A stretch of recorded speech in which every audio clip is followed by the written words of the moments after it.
How to stop live location on WhatsApp iPhone. To get started, first of all go ahead and open up the WhatsApp application on your phone.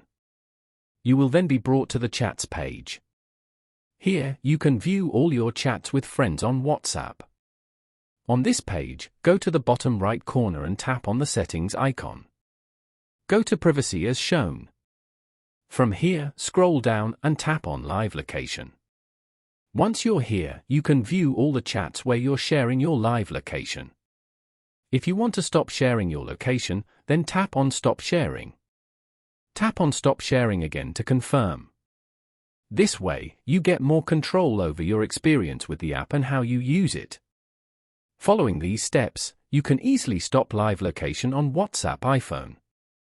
Thank you for watching. Please leave a like if this tutorial helped you, or leave a comment below if you have any questions related to the video.